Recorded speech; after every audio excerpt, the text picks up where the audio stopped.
Alif baru apa di apartemen lari-lari ngejar dari Kemensos sampai lari kan sebelahan. Ataunya gua masuk nggak bisa belum mulai. Oh, ini pelanggaran si Juni nih. Aduh. Soalnya gua lagi mau ngejum lagi tuh sama PNKT. Kan kantor PNKT-nya di sebelah. Oh, abis ini Zoom Gua- lagi, Bang. Siap, Bang. Iya, waktunya kejar-kejaran. Tadi gua masuk ke link Google Meet yang awal lo kirim nggak bisa. Dia terlalu Dari tadi. nggak bisa masuk. Oke. Ayo. Iya ini. Yang webinar itu ya. Bang Endi, Pananggap. Anaknya Prab kan mungkin Julai itu yang lalu gitu loh, Pak. Kasih. Ada apresiasi ini terima. Ada kadadan, gua langsung nervous ini. Ada suara kadadan berat ini. Bupati Goresit apa nggak gua, Bang? Tadinya kan rumahnya Bang? Itu kan rumahnya Prab. Ada suara kadadan di situ, jadi nervous. Enggak ini. Ada Bang Ail, Supri, sama berat benar itu yang ada di sekitar lo itu. Ntar gue jadi ini bahan olok-olokan nih. Agak lah. Kan ini idenya Bang Ail juga, cuman saya coba masih ngeraba-raba, udahlah praktekin dulu aja lah. Kenapa jadi gue yang disuruh jadi penangkap Pak Dokter tuh? Udah pro. Peneliti senior, Bang. Peneliti senior, Ail Muldi, asisten peneliti sama Serwandi. Lu main naikin pangkat orang sembarangan. Peneliti senior paradigma. Ekonomi pembangunan. Buat calon penelitian, Bang. Tapi dari hasil riset ini sebetulnya bisa jadi proposal untuk ada riset lanjutan pemerintah Pandeglang. Oh iya dong. Iya, memang kata gue ini kayaknya Panji ini memang jago ada jualan. Oh, enggak Bang. Risetnya ini sebetulnya buat jadi bahan jualan. Karena nanti solusinya bakal di riset selanjutnya. Bukan, boleh kok. Ini kan idenya Bang Ail. Cuman saya mah praktekin dulu nih bener gak ya gitu doang sih. Oh iya, kalau ide mah nggak pernah habis Pak Dokter mah. Iya. Tinggal kuat-kuatnya aja kita. Kalau saya ini udah nampungnya udah harus kuat-kuatan. Ya. Oke, siap udah masuk nih ya. Kemarin ada anak kecil katanya nyemplung. Bang, ini perlu dibuka formal atau enggak? Kalau buka formal Juni bakal membuka dulu, Bang. Ya, kalau gua ikut aja lah. Ya, silakan Juni.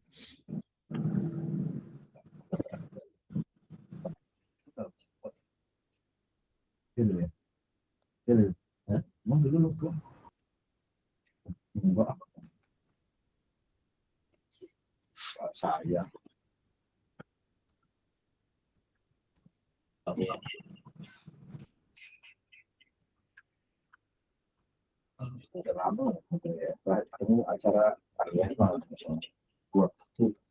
Ini Alvina yang ini itu. Ya, kadar abang, kadar terbaik abang. Waduh, baru ketemu lagi nih. Ini apa harusnya jadi tokoh perempuan Kota Serang ini, tapi karena ngilang ini harusnya dia ini yang paling potensial ini jadi tokoh perempuan. Soalnya dia pengen ini Bang, pengen buru-buru. Buru-buru apa nikah? Buru-buru. Nah itu tuh susah kalau udah kayak gitu. Berat. Ada yang jadi kalau udah kayak gitu tuh udah susah aja. Siapa ada namanya? Siapa mau nikah? Ya, siapa nih Bang namanya Bang yang kacamata itu Bang? Lupa saya namanya. Ruli. Aduh siapa tuh namanya lupa saya. Yang baru lulus kemarin.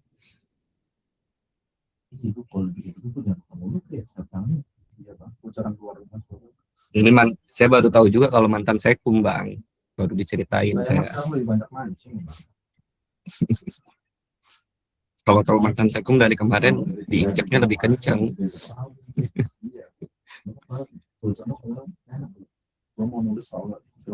Yuk Joni, silakan Joni.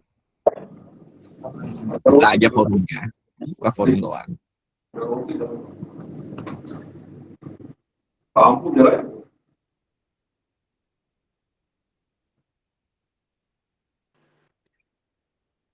Assalamualaikum warahmatullahi wabarakatuh. Yang saya hormati Bang Ahmad Erwandi selaku penanggap di sini dan semua teman-teman yang hadir. Selamat datang di ruang virtual diskusi kita hari ini. Terima kasih sudah meluangkan waktunya di tengah kesibukan kakak-kakak sekalian.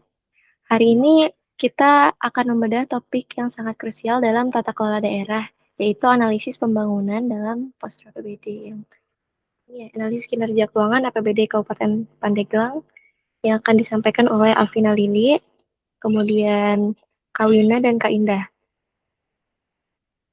Untuk Kak Alvina, dipersilakan.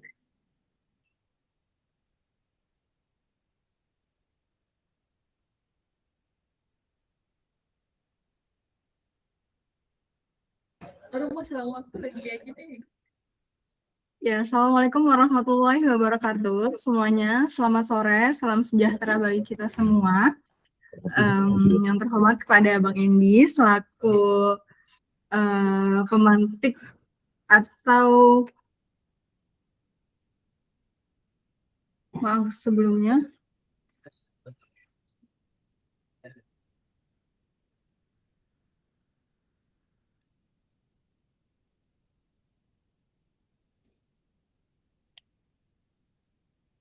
Baik, saya ulangi. Assalamualaikum warahmatullahi wabarakatuh. Salam sejahtera bagi kita semua. Selamat sore semuanya. Yang terhormat kepada Bang Endi sebagai penanggap, lalu Bang Panji dan teman-teman semuanya. Perkenalkan, nama saya Alvina Lili. Saya dari Magang Hukum Naker yang saat ini sedang belajar di Patiro Banten. Terima kasih atas kesempatannya, Kak Juni. Di sini saya akan mempresentasikan hasil analisis saya dan teman-teman, dimulai dari saya terlebih dahulu mengenai analisis kinerja keuangan APBD Kabupaten Pandeglang. Di sini saya datanya diperoleh dari tahun 2016 sampai 2026. Untuk membahas lebih jauh bagaimana kondisi APBD Pandeglang selama 10 tahun, sebagai pendahuluan, APBD adalah instrumen utama untuk membiayai pembangunan dan layanan publik di daerah. Kondisi APBD-nya di Kabupaten Pandeglang menghadapi tantangan kemandirian fiskal. Pendapatan daerah masih didominasi transfer pusat lebih dari 80% dari total pendapatan. Selanjutnya, Kabupaten Pandeglang masih menghadapi tantangan kemandirian fiskal. PAD-nya meningkat dari sekitar 160 miliar di tahun 2016 menjadi lebih dari 380 miliar di 2025. Namun, sebagian besar tetap berperan kecil terhadap total APBD. Belanja daerah meningkat dari sekitar 2,4 triliun di tahun 2016 menjadi sekitar 2,8 triliun di tahun 2025. Dengan dominasi belanja operasional sekitar 70-80%, belanja modal relatif lebih rendah, lebih kecil daripada belanja operasionalnya. Tujuannya dari analisis kali ini yaitu belanja daerah meningkat dari sekitar 2,4 triliun di 2016 dan sekitar 2,8 triliun di 2025 dengan dominasi belanja operasional sekitar 70-80%. Belanja modal relatif lebih rendah. Pada metode penelitiannya, jenis penelitiannya sebagai deskriptif dengan pendekatan kuantitatif. Teknik analisis datanya ada analisis deskriptif, tren, proporsi, analisis rasio keuangan daerah, kemandirian, dan analisis silpa. Jenis dan sumber datanya itu didapat dari data sekunder APBD Kabupaten Pandeglang tahun 2016-2025 bersumber dari DJPK Kemenq. dan dokumen pendukung relevan lainnya. Yang pertama, kita akan membahas mengenai gambaran umum APBD Kabupaten Pandeglang tahun 2016 sampai tahun 2025. Perkembangan pendapatan daerah tahun 2016 sampai 2025 cenderung meningkat meskipun berfluktuatif. Setelah sempat turun pada 2017, pendapatan mengalami pertumbuhan signifikan pada 2018 sampai 2020. Terutama pada tahun 2019, kontraksi kembali terjadi pada tahun 2021 dan 2023. Namun mulai pulih di 2025 dan meningkat kuat pada 2024 sampai 2025. Secara umum, tren ini menunjukkan penguatan kapasitas fiskal daerah meski masih dipengaruhi kondisi ekonomi dan kebijakan pusat. Kalau kita lihat tabelnya di sebelah kanan, itu ada data pendapatan daerah selama 10 tahun. Di Kabupaten Pandeglang sendiri, yang sudah saya katakan di awal bahwa transfer pusatnya, ketergantungan transfer pusat itu sangat amat besar, yaitu sekitar 80%. Faktanya, karena ketergantungan tersebut, di 2021, saat pandemi, pendapatan daerahnya hanya 2,5 triliun. Di kategori tren turun. Alhasil, karena penyokong dari pusatnya terjadi pergoyangan karena pandemi, akhirnya Kabupaten Pandeglang pun karena transfer pusatnya naik tinggi, maka itu sangat berpengaruh pada pendapatan daerah Kabupaten Pandeglang. Lalu yang kedua ada analisis pendapatan daerah. Pada tahun 2016, pendapatan daerah sekitar 2,35 triliun, meningkat secara bertahap hingga mencapai 2,83 triliun pada tahun 2025. Namun, demikian pertumbuhan tersebut tidak stabil, terutama pada periode pandemi yang saya katakan tadi. Itu sangat mempengaruhi transfer dan aktivitas ekonomi daerah. Hal ini menunjukkan bahwa struktur pendapatan daerah masih sangat bergantung pada kebijakan pemerintah pusat, sehingga tingkat kemandirian fiskal masih rendah.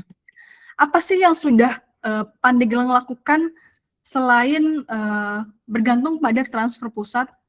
Kita lihat pada analisis pendapatan asli daerah atau PAD. Apa yang sudah dilakukan oleh Kabupaten Pandeglang? Di tahun 2016 sampai 2025, angkanya cenderung naik dari 6,83% sampai 13,59%. Namun, apakah angka-angka ini adalah suatu bentuk positif atau cenderung negatif? Faktanya adalah kontribusi PAD terhadap total pendapatan daerah masih relatif kecil, yaitu berkisar antara 4% hingga 26%. Komponen PAD didominasi oleh pajak daerah dan lain-lain PAD yang sah, sementara retribusi daerah memberikan kontribusi yang lebih kecil. Jadi walaupun kondisi ini sudah meningkat setiap tahunnya, namun secara garis besarnya di angka 13,59%, ini adalah masih angka yang sangat kecil untuk tingkat nanti kemandiriannya. Seperti itu. Setelah kita mengetahui PAD-nya, lalu bagaimana belanja daerahnya? Belanja daerah cenderung mengikuti pendapatan sehingga defisit relatif terkendali. Namun, kualitas belanja belum optimal karena masih didominasi belanja rutin sehingga efektivitasnya dalam mendorong pertumbuhan ekonomi perlu ditingkatkan. Setelah kita tahu bahwa Pandeglang itu transfer pusatnya hingga 80%, tingkat PAD-nya pendapatannya itu tergolong kecil walaupun tiap tahunnya naik.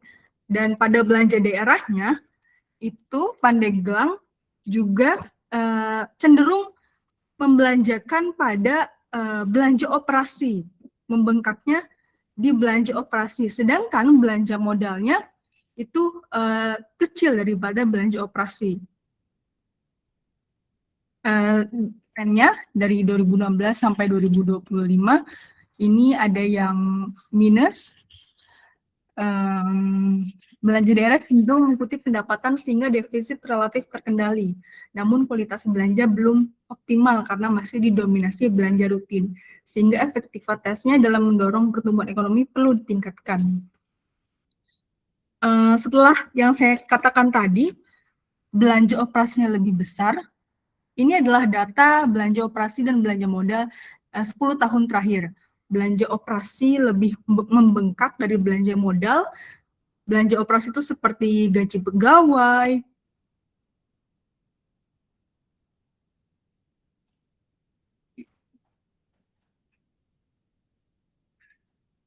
lalu belanja modalnya seperti pembangunan. Dan pada periode 2016 sampai 2020, proporsi belanja operasi relatif stabil di kisaran 60 sampai 64%. Namun, sejak tahun 2021 terjadi peningkatan signifikan hingga mencapai lebih dari 70%, yang menunjukkan semakin dominannya belanja rutin dalam struktur APBD, di sisi lain proporsi belanja modal cenderung mengalami penurunan, bahkan mencapai titik terendah pada tahun 2023 sebesar 5,56%. Kondisi ini mengindikasikan bahwa alokasi anggaran lebih difokuskan pada kebutuhan operasional dibandingkan pembangunan, sehingga berpotensi membatasi kapasitas daerah dalam meningkatkan infrastruktur dan kualitas pelayanan publik. Setelah kita mengetahui belanja operasi dan modal dan sebagainya, bagaimana tingkat rasio kemandirian, rasio keuangan daerah, khususnya di rasio kemandirian? Rasio kemandirian berada pada kategori rendah, yaitu di bawah 25%. Walaupun rasio kemandiriannya dari tiap tahunnya naik, namun di bawah 25% adalah angka yang sangat tragis.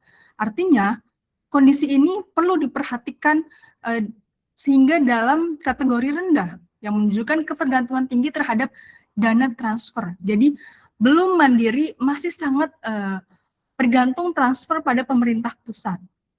Lalu rasio keserasian menunjukkan dominasi belanja operasi dan dibandingkan belanja modal. Secara keseluruhan, kinerja keuangan daerah masih belum optimal, terutama dalam hal kemandirian fiskal dan kualitas alokasi belanja. Lalu bagaimana dengan silpanya setelah Pandeglang sangat all out di belanja operasi dibanding belanja modal. Namun di silpanya itu trennya pada rasio awal belanja silpa, pada rasio silpa terhadap belanja modal pada awal periode tergolong tinggi, misalnya tahun 2018 sebesar 78,56%, yang menunjukkan belum optimalnya penyerapan anggaran pembangunan. Artinya banyak uang yang belum dioptimalkan secara baik oleh Kabupaten Pandeglang ini karena silpanya terlalu membengkak seperti itu.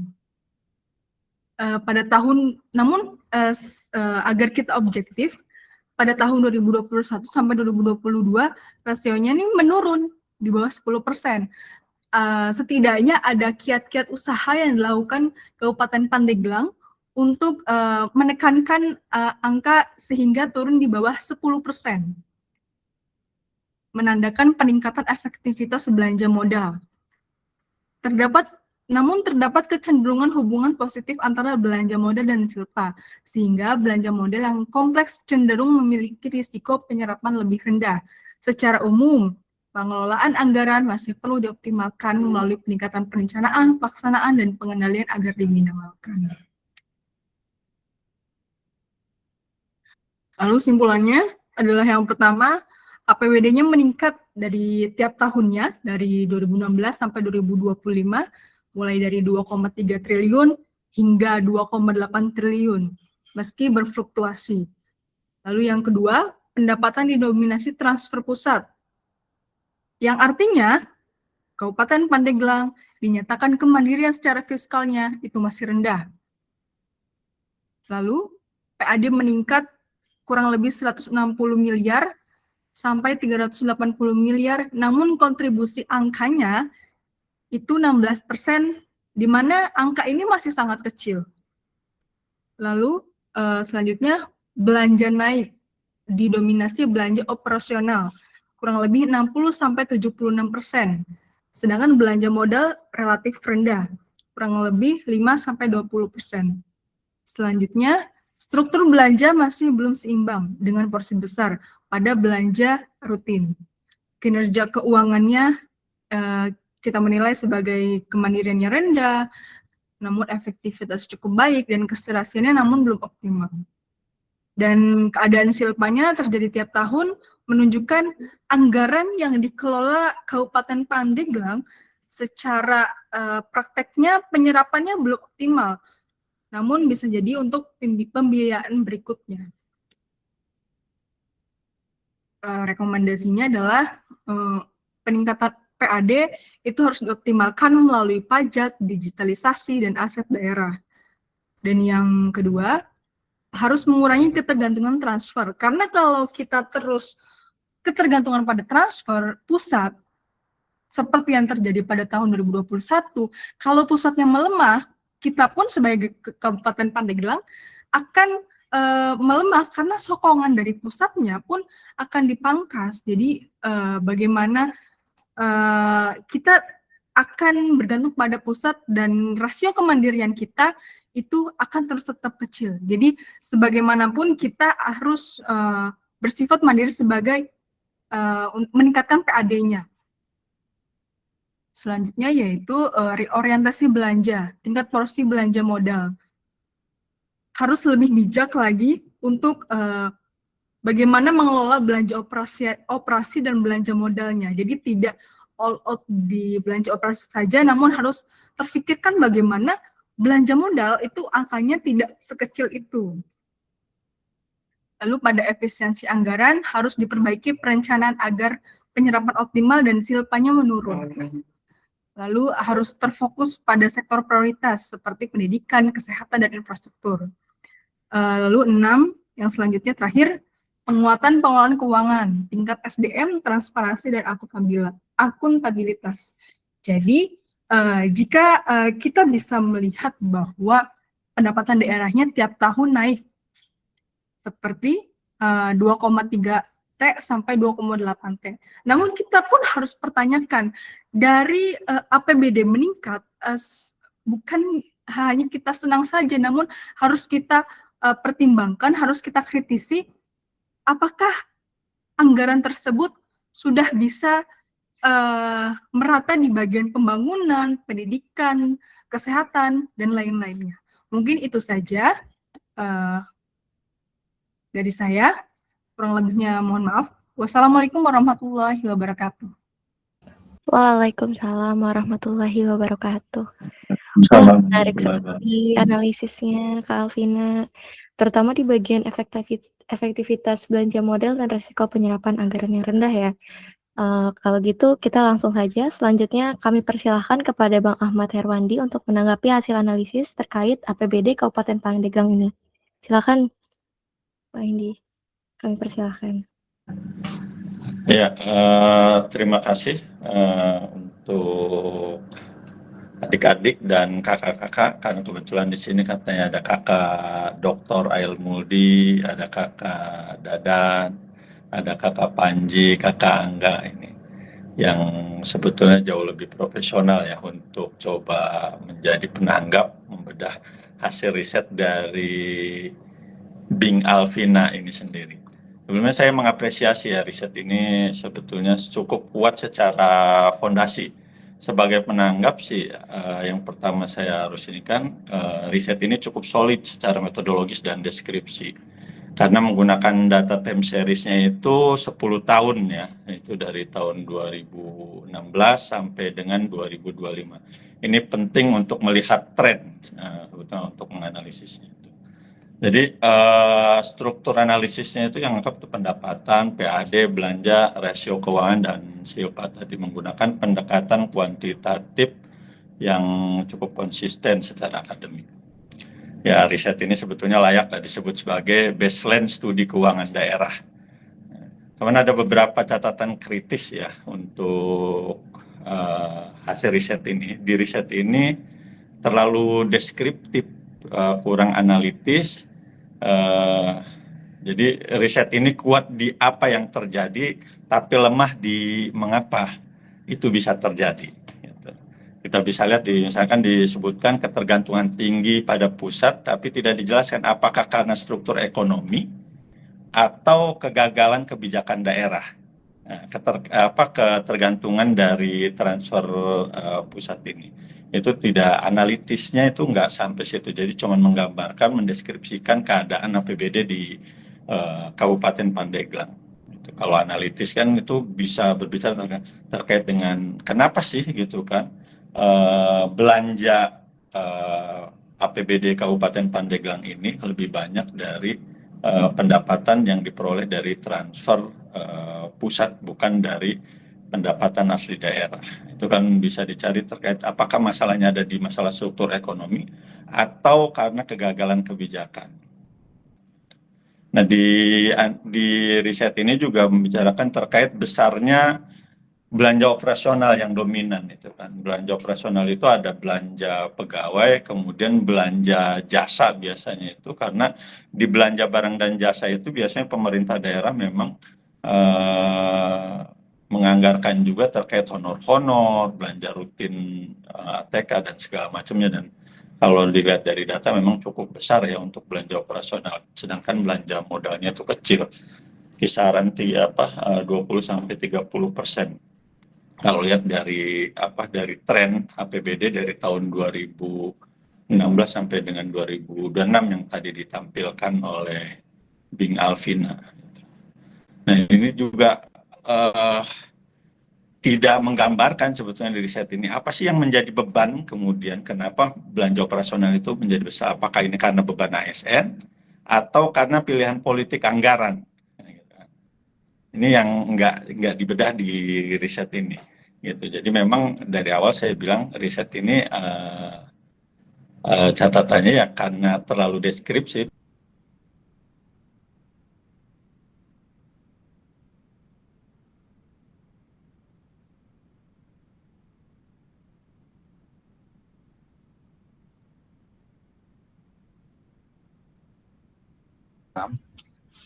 Ya lo gue terbatas masuk gue. Ini saya terhenti loh. Yang lain terhenti nggak? Iya Bang, ini Tapi kurang dianalitis. Gitu. Kemudian suaranya jelas nggak? Tadi sempat berhenti sekitar 2 menit Bang. Waduh, iya. Ya, oke, siap. Udah. Sinyal di sini apa di Bang Panji ini? Enggak, ini di Pak Wali nih jadinya. Ya. Jadi itu tadi saya bilang terkait dengan belanja operasional itu, ini apakah karena beban ASN atau karena pilihan politik anggaran dari kepala daerah ya, yang harus dilihat kenapa sih kemudian belanja operasional ini besar, angkanya itu 70% sampai dengan 80% itu belanja operasional, tadi saya lihat datanya. Gitu. Kemudian ini juga tidak, yang paling substansif itu tidak mengungkap terkait menyentuh dimensi politik anggarannya di riset ini. Karena APBD itu bukan hanya sekedar angka, tapi kompromi politik, prioritas kekuasaan, kemudian kepentingan birokrasinya. Karena memang makanya saya bilang kenapa belanja operasional itu cukup besar. Tapi problematika ini sebetulnya hampir terjadi di semua daerah, terutama ketergantungan transfer anggaran dari pemerintah pusat.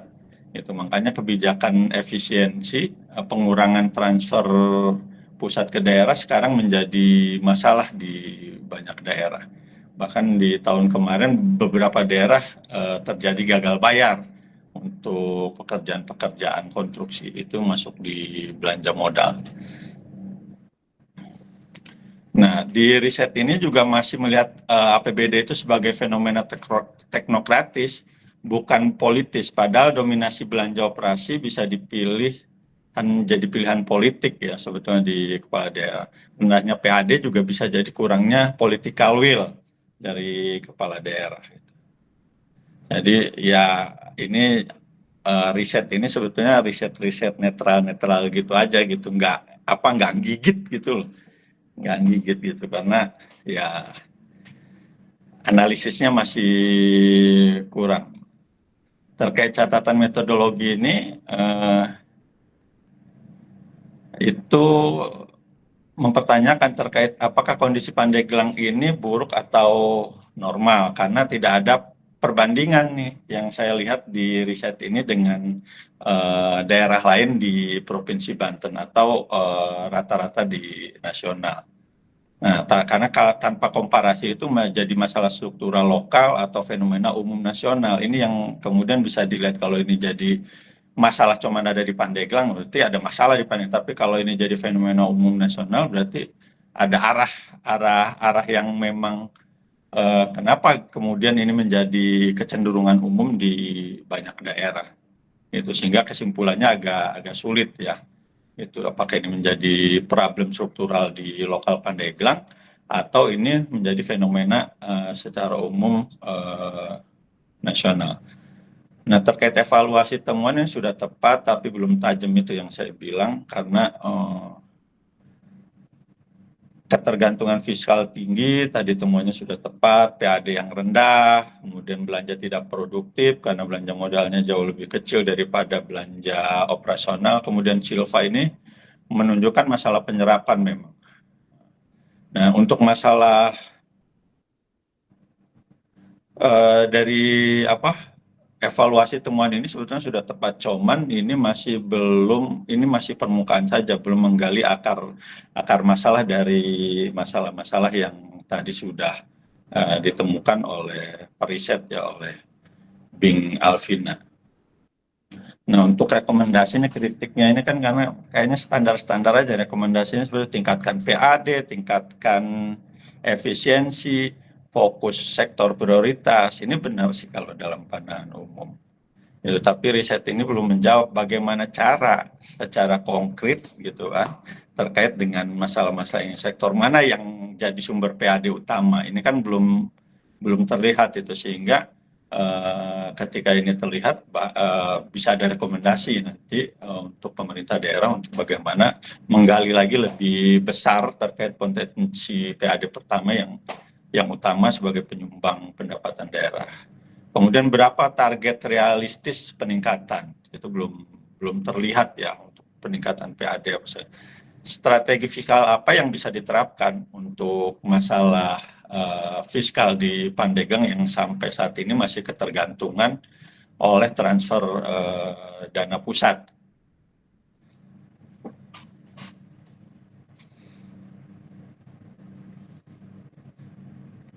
Kemudian itu yang tadi saya sudah sampaikan bahwa kasus di Pandeglang ini bukan kasus yang unik, dia masalah yang terjadi hanya di Pandeglang, tapi ini menjadi problem struktural di hampir seluruh wilayah Indonesia terkait desentralisasi fiskal yang belum sepenuhnya berhasil, kemudian daerah masih bergantung pada pusat. APBD belum menjadi transformasi ekonomi, menjadi alat transformasi ekonomi. Karena memang program-program dari pusat masih jadi alat transformasi ekonomi di daerah. Akan kenaikan tingkat nilai tukar petani itu juga kan bukan karena terobosan dari kepala daerah, tapi ada program dari Kementan yang kemudian ini mampu meningkatkan nilai tukar petani. Mungkin itu dari saya untuk Bing Alvina terkait dengan APBD ya, APBD Kabupaten Pandeglang. Terima kasih. Oke Bang, terima kasih atas saran dan masukannya, sangat membantu sekali. Kita sudah tidak lama bersua ya Bang.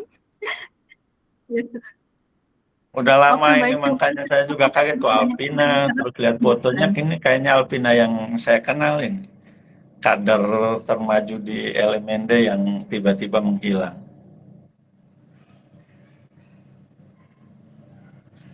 Kasihkan main sama Rama, Bang.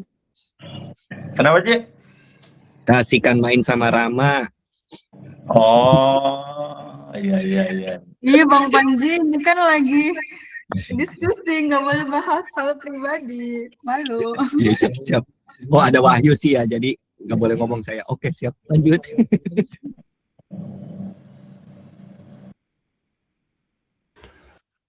Baik, Bang Endi, terima kasih banyak atas tanggapan yang sangat komprehensif. Tadi kita banyak mengambil catatan juga ya dari tanggapan Abang, jadi sangat amat berterima kasih atas tanggapannya. Nah, teman-teman, kita lanjutkan. Kalau tadi kita sudah bahas dari sisi kantong atau anggaran daerahnya, sekarang kita akan masuk ke sektor yang lebih produktif lagi. Karena anggaran yang efektif tentu harus bermuara pada pengembangan potensi daerah itu sendiri. Oleh karena itu, langsung saja kita sambut narasumber kedua kita, Kawina Mardatila Firnisa. Beliau akan memaparkan analisis mengenai produk unggulan daerah yang menjadi motor penggerak ekonomi di wilayah tersebut.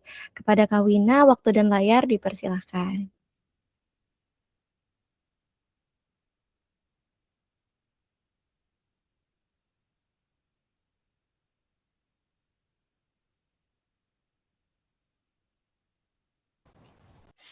Ya, baik. Terima kasih Kak Juni sudah memberikan waktu kepada saya. Mungkin di sini langsung lanjut aja. Saya akan menjelaskan mengenai sebelumnya perkenalkan, nama saya Wina Mardatila Finisa. Di sini saya akan menjelaskan mengenai analisis PDRB Pandeglang. Nah, jadi di PDRB ini mengenai pembangunan ekonomi daerah itu bertujuan meningkatkan kesejahteraan masyarakat dan pertumbuhan ekonomi yang berkelanjutan, yang dimana untuk mengukur saya ulangin ya, pembangunan ekonomi daerah bertujuan meningkatkan kesejahteraan masyarakat dan pertumbuhan ekonomi yang berkelanjutan, yang dimana untuk mengukur hal tersebut digunakan yaitu PDRB. Nah, PDRB itu apa sih? PDRB itu merupakan indikator utama kinerja ekonomi daerah dengan ADHK untuk melihat pertumbuhan real tanpa inflasi. Jadi untuk menganalisis suatu PDRB itu dibutuhkan datanya itu berupa ADHK. Nah, atau PDRB adalah total nilai tambah barang dan jasa yang dihasilkan suatu daerah. Nah, kemudian di sini kita akan menganalisis PDRB Kabupaten Pandeglang yang masih didominasi oleh sektor primer, namun sektor lain pun masih berkembang. Nah, untuk menganalisis PDRB ini diperlukan analisis LQ, shift share, dan tipologi klasen untuk mengidentifikasi sektor unggulan dan struktur ekonomi. Dan penelitian ini bertujuan untuk mendukung perencanaan pembangunan ekonomi yang lebih tepat sasaran dan berkelanjutan. Seperti sudah disebutkan tadi yang di atas, di mana kita akan menggunakan metode penelitian yaitu LQ. Yang pertama, nah LQ itu apa sih? LQ adalah untuk mengetahui sektor basis atau sektor unggulan di suatu daerah. Kemudian selanjutnya ada shift share yang dimana untuk mengukur kinerja pertumbuhan sektor ekonomi suatu daerah dibandingkan dengan wilayah acuan. Nah, jadi di sini kita akan membandingkan antara data ADHK yang Kabupaten Pandeglang, kemudian kita compare wilayah acuannya itu ada PDRB di Provinsi Banten ya. Nah, untuk metode penelitian yang ketiga yaitu tipologi klasen, yang dimana untuk mengelompokkan sektor ekonomi berdasarkan tingkat pertumbuhan dan kontribusinya terhadap PDRB. Nah, di sini langsung saya singkat dari beberapa analisis menggunakan LQ, shift share, dan tipe klasen. Nah, di sini ada tabel berupa lapangan usaha yang dimana berisi pertanian, kehutanan, kemudian selanjutnya ada pertambangan dan penggalian, industri pengolahan, pengadaan listrik dan gas, pengadaan air, konstruksi, perdagangan besar dan eceran, dan reparasi mobil. Selanjutnya ada transportasi dan pergudangan, selanjutnya ada penyediaan akomodasi dan makan minum, selanjutnya ada informasi dan komunikasi, kemudian ada jasa keuangan, real estate, jasa perusahaan, kemudian ada administrasi pemerintahan, pertahanan dan jaminan sosial wajib. Selanjutnya ada jasa pendidikan. Selanjutnya juga ada jasa kesehatan dan kegiatan sosial, dan yang terakhir itu jasa lainnya ya. Yang dimana untuk LQ ini kita definisikan satu itu masuk ke dalam keterangannya adalah basis. Jadi ya, di mana dianalisis menggunakan rumus yang sudah ada. Untuk bagian pertanian di PDRB Kabupaten Pandeglang itu sudah termasuk pada sektor basis. Mungkin untuk penjelasannya langsung saja ke sini ya. Nah, jadi di sini untuk yang prima, maksudnya yang tiga-tiganya sudah masuk ke dalam LQ, SS, dan tipe klasen. Di sini tuh ada sektor industri pengolahan, kemudian konstruksi dan perdagangan. Yang dimana mereka itu sudah mencakup tiga-tiganya, analisis LQ, SIFSER, dan tipe klasen itu. Nah, untuk di PDRB Kabupaten Pandeglang, untuk sektor yang potensial yang dimana skornya hanya 2, yaitu pada sektor transportasi dan pergudangan, kemudian ada akomodasi dan makanan minuman, yang dimana basis dan tumbuh, namun perlu pengembangan. Jadi biasanya dia tipe klasennya, jadi untuk pada sektor transportasi dan pergudangan, kemudian akomodasi dan makanan minuman ini dia di dalam analisis tipe klasennya itu masih potensial atau perlu pengembangan. Kemudian untuk sektor perkembangan pesatnya, yang dimana itu ada di sektor listrik dan gas, kemudian ada informasi dan komunikasi. Di sini masih berkembang, tumbuh cepat tapi belum basis ya. Nah, untuk selanjutnya itu sektor basis belum optimal, yang dimana itu ada sektor pertanian, pertambangan, dan real estate. Nah, di sini kontribusinya besar, namun pertumbuhannya rendah. Kemudian yang terakhir yaitu sektor tertinggal, yang mana kita bisa dilihat di sini sektor yang tertinggal itu saya warnai dengan warna abu-abu, dan tidak ada nilainya ya. Untuk yang sektor tertinggal itu ada di jasa keuangan, pendidikan, kesehatan, dan pemerintahan.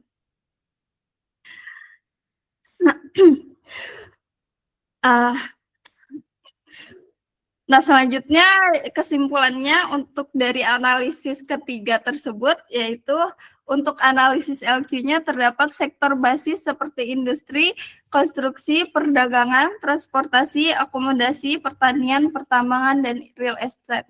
Untuk di SIFSER-nya yaitu ada daya saing yang belum merata, unggul pada industri konstruksi dan perdagangan, sementara sektor lain bervariasi.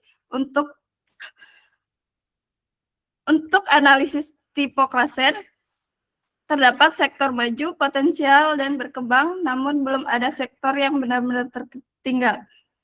Untuk rekomendasinya yaitu fokus pada sektor unggulan, yang dimana kembangkan industri, konstruksi, dan perdagangan melalui investasi, infrastruktur, dan kemudahan perizinan.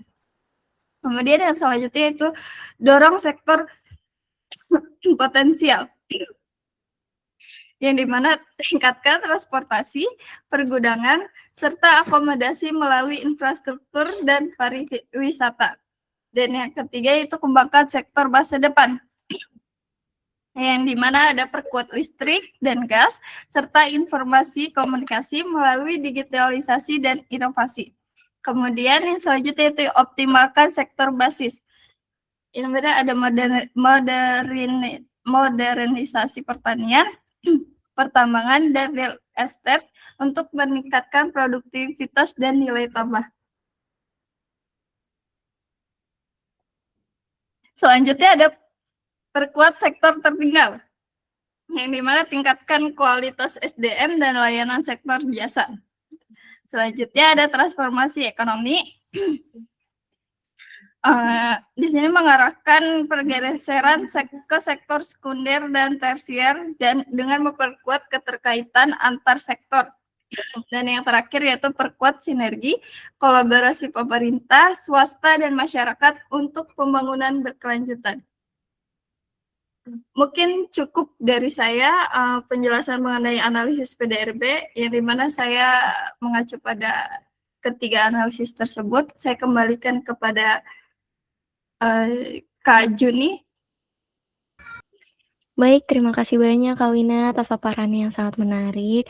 Kita jadi tahu ya sektor ekonomi Kabupaten Pandeglang. Untuk mempertajam pembahasan ini, kami persilakan kepada Bang Ahmad Erwandi untuk menanggapi hasil analisis Kak Wina. Kepada Bang Endi, waktu dan layar dipersilakan. Ya, terima kasih Kak Juni. Terima kasih juga untuk Mbak Wina yang sudah mempresentasikan hasil risetnya ya, terkait dengan potensi unggulan di Kabupaten Pandeglang. Saya juga baru tahu nih, potensi unggulannya ini ternyata industri olahan ya. Itu ya.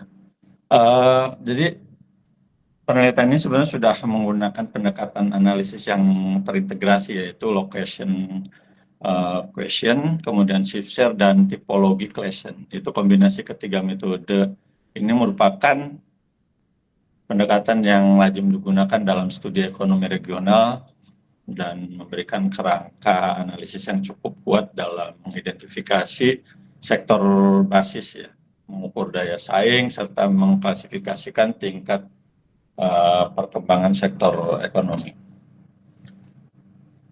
Kemudian penelitiannya berhasil mengidentifikasi itu tadi sektor-sektor unggulan di Kabupaten Pandeglang, yaitu yang pertama industri pengolahan, kemudian konstruksi, serta perdagangan.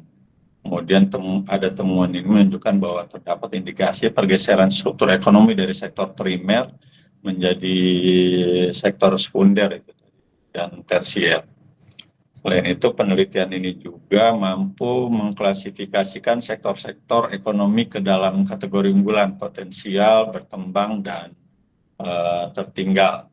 Sehingga memberikan gambaran yang sistematis sebetulnya mengenai posisi masing-masing sektor dalam perekonomian daerah. Kontribusi penting lainnya adalah teridentifikasinya sektor-sektor yang berpotensi menjadi penggerak ekonomi tadi. Saya lihat di masa depan seperti sektor informasi dan komunikasi serta sektor energi. Di sisi lain, temuan mengenai lemahnya sektor jasa keuangan juga menjadi catatan penting dalam memahami keterbatasan struktural perekonomian daerah. Dan saya lihat ada catatan ya, sebetulnya catatan kritis dan evaluasinya dari hasil riset ini. Meskipun penelitian ini memiliki dari sisi metodologi dan sistematika analisis, terdapat beberapa catatan kritis yang perlu menjadi perhatian untuk penyempurnaannya. Yang pertama itu analisis yang dilakukan masih cenderung bersifat deskriptif, sama seperti yang tadi riset awal. Penelitian ini telah mampu menjelaskan kondisi dan klasifikasi sektor ekonomi, namun belum sepenuhnya mengungkap faktor-faktor penyebab, kausalitasnya dari sektor-sektor itu, penyebabnya itu apa di balik fenomena tersebut. Misalnya belum dijelaskan secara mendalam mengapa sektor industri pengolahan menjadi unggulan, atau faktor apa yang menyebabkan sektor jasa keuangan itu menjadi tertinggal di Kabupaten Pandeglang. Ini yang tidak tergambarkan penyebab dari sektor-sektor itu. Yang kedua,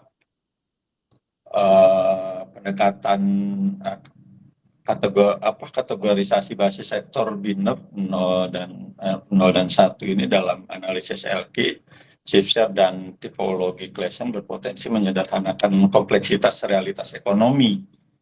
Pendekatan ini memang memudahkan klasifikasi, namun kurang mampu menggambarkan intensitas keunggulan atau kelemahan antar sektor secara lebih rinci.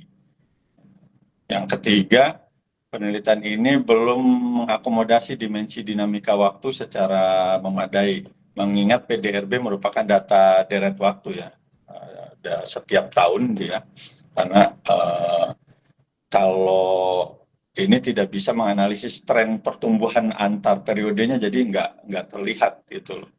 Tren pertumbuhan antar periode ini kan data time seriesnya nggak ada. Karena ini menjadi penting untuk memahami arah perkembangan ekonomi secara lebih komprehensif. Yang keempat, terdapat keterbatasan dalam mengaitkan hasil analisis dengan konteks kebijakan publik. Padahal perkembangan sektor ekonomi daerah sangat dipengaruhi oleh kebijakan pemerintah. Gitu. Nah, investasi serta kondisi infrastruktur itu berkaitan ya. Nah, ini keterkaitan antara temuan empiris dan implikasi kebijakan masih dapat diperkuat agar penelitian ini memiliki relevansi yang lebih tinggi dalam perumusan kebijakan pembangunan daerah ke depan. Jadi harapannya kan hasil riset ini bisa menjadi arah kebijakan harusnya ke depannya untuk pemerintah daerah. Tapi nggak tahu misalkan kalau nanti ada riset lanjutan mungkin ini jadi proposal awal, hasil temuan dari riset awal, kemudian apa sih yang harus dilakukan oleh pemerintah Pandeglang gitu kan untuk meningkatkan pertumbuhan ekonomi, meningkatkan PDRB ya. Itu. Jadi mungkin nanti akan diperdalam melalui riset yang selanjutnya bisa melakukan kerjasama dengan pemerintah Kabupaten Pandeglang. Karena kalau udah Panji yang bimbing biasanya ini riset bisa jadi barang. Kemudian yang keempat, jika ditinjau lebih, ya kalau Panji ini selalu bisa jadi barang gitu. Pokoknya kalau bilang Panji seni melihat peluangnya tuh udah jago banget. Kemudian kalau ditinjau lebih jauh, hasil penelitian menunjukkan bahwa perekonomian Kabupaten Pandeglang sedang berada dalam fase transisi struktural sebetulnya. Meskipun sektor sekunder dan tersier mulai menunjukkan dominasi. Sektor primer masih memegang peranan penting sebagai sektor basis ya tadi. Hal ini mengindikasikan bahwa transformasi ekonomi yang terjadi belum sepenuhnya matang di Kabupaten Pandeglang. Selain itu, keunggulan sektor industri pengolahan perlu dianalisis lebih lanjut untuk memastikan apakah sektor tersebut memiliki keterkaitan yang kuat dengan potensi lokal atau masih bersifat terbatas. Demikian pula lemahnya sektor jasa keuangan menunjukkan adanya tantangan dalam mendukung akselerasi pertumbuhan ekonomi di daerah.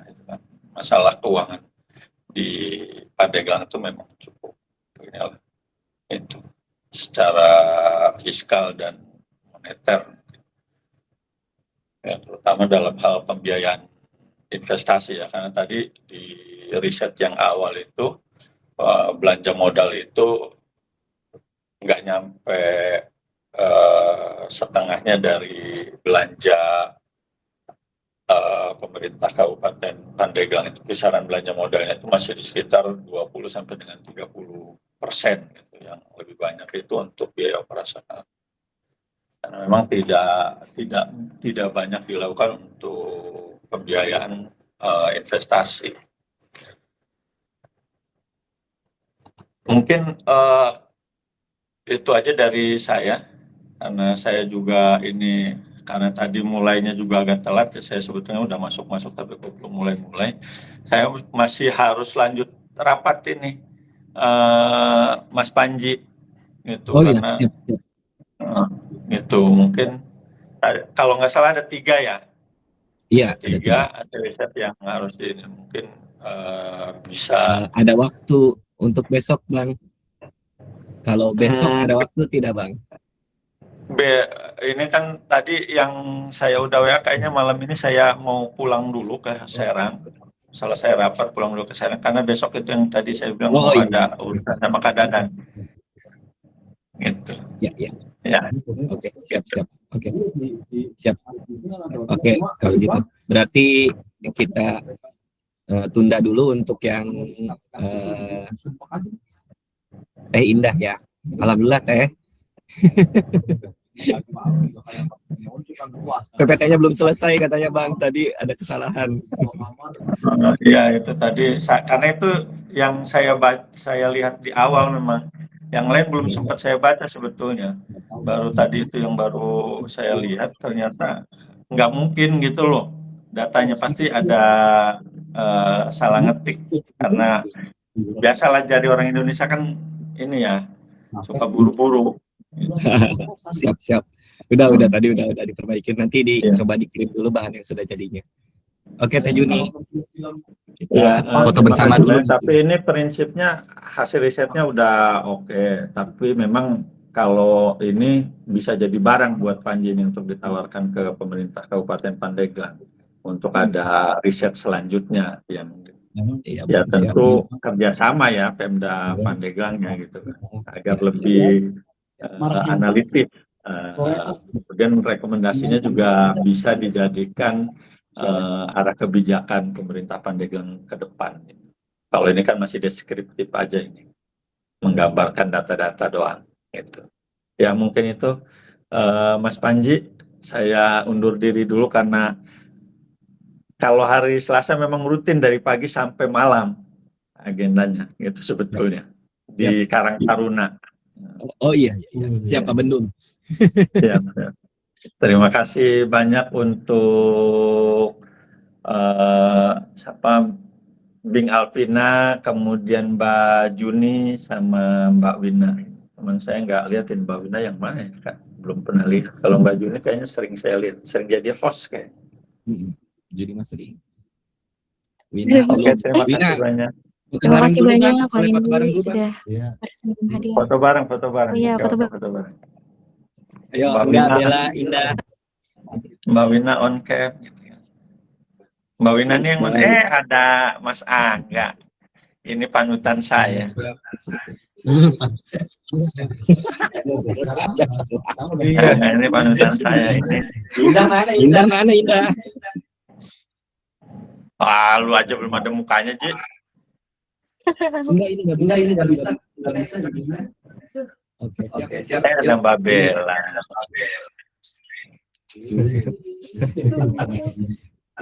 Holil nih ada Holil. Ada Olil.